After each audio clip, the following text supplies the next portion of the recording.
Well, glad to have with us today at the Bible Speaks. Now, we've been looking for several messages now on what it means to worship, and we've almost got through with the points of what it means to worship and what is unholy worship. Got one more of them we're going to look at today. So we go back, if we will, to John chapter 4, begin reading in verse 19 again, and it says, "The woman said to him, Sir, I perceive thou art a prophet. Our fathers worshipped in this mountain, and you say that in Jerusalem, the place where men ought to worship. Jesus saith unto her, Woman, believe me, the hour cometh when ye shall neither in this mountain nor yet at Jerusalem worship the Father. You worship, you know what? We know what we worship, for salvation is of the Jews. But the hour cometh, and now is, when the true worshipers shall worship the Father in spirit and in truth. For the Father seeketh such to worship him. God is a spirit, and they that worship him must worship him in spirit and in truth. The woman saith unto him, I know that Messiah cometh, which is called Christ. When he is come, he will tell us all things. Jesus saith unto her, I that speak unto thee am he."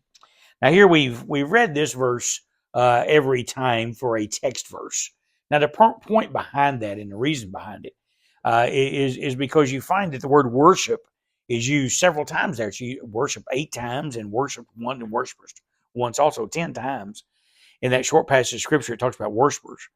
And it talks about the fact that God is seeking true worshipers. So God is seeking true worshipers today. There's no doubt about it.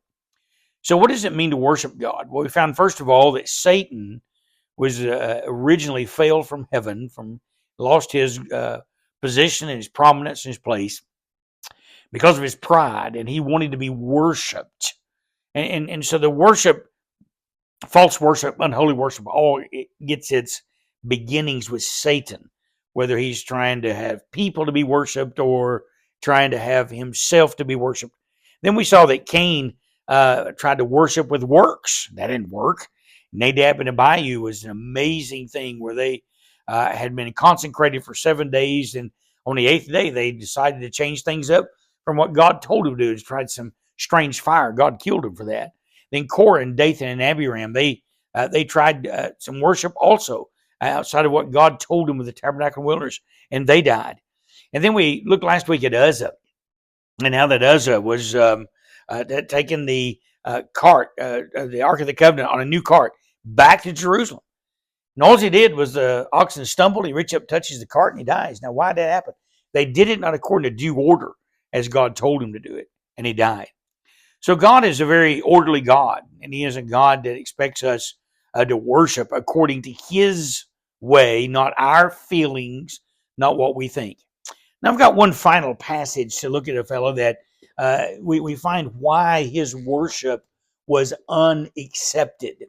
And so we go to 1 Samuel chapter number 13, and I'll begin reading in verse 1. We want to read several verses here and get the context of what's happening with King Saul.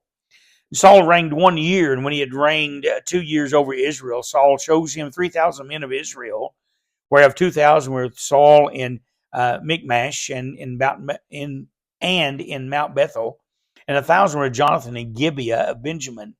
And the rest of the people he sent every man to his tent. And Jonathan smote the garrison of the Philistines that was in Geba, and the Philistines heard of it. And Saul blew the trumpet throughout all the land, saying, Let the Hebrews hear. And all Israel heard say that Saul had smitten the garrison of the Philistines, and that Israel also had an abomination with the Philistines. And the people were called together after Saul to Gilgal. And the Philistines gathered themselves together to fight with Israel, 30,000 chariots and 6,000 horsemen, and people as the sand which is on the seashore in multitude. And they came up and pitched in Michmash eastward from Bethaven. When the men of Israel saw that they were in a strait, for the people were distressed, then the people did hide themselves in caves and thickets and rocks and high places and in pits. And some of the Hebrews went over Jordan to the land of Gad and Gilead. As for Saul, he was yet in Gilgal, and all the people followed him trembling. Now, we've read those first 7 verses, and I recognize we've written a lot of reading. But here we find that Saul is the first king of Israel. The Philistines have gathered together to battle against him. He's been chosen of God. He's a man of God to rule Israel. Now, the battle is getting ready, and he's been there several days. And the people of Israel are fled from there, fearful. And Samuel is to come to Saul. So we pick up in verse 8. And he tarried 7 days according to the set time that Samuel had appointed.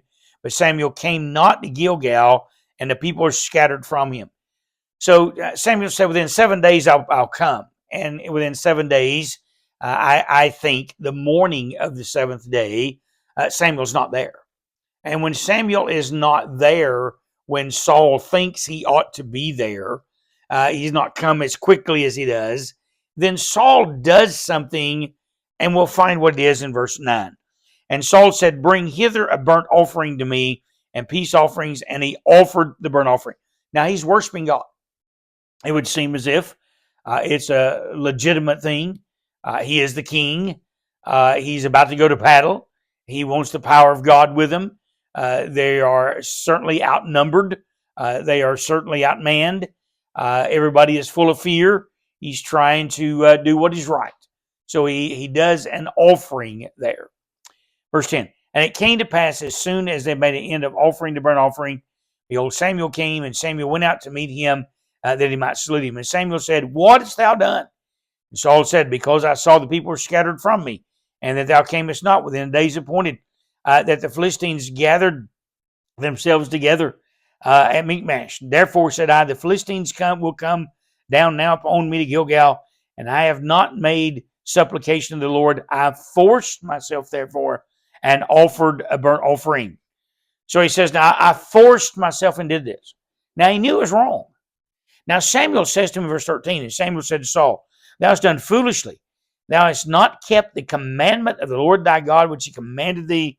For now would the Lord have established thy kingdom upon Israel forever. But now thy kingdom shall not continue. For the Lord has sought him a man after his own heart, and the Lord commanded him to be captain over his people, because thou hast not kept that which the Lord commanded thee. Now here's great truth. Saul now has broken the commandment of God. He did not do what God commanded him to do. Now he worshiped, but it was outside the commandment of God.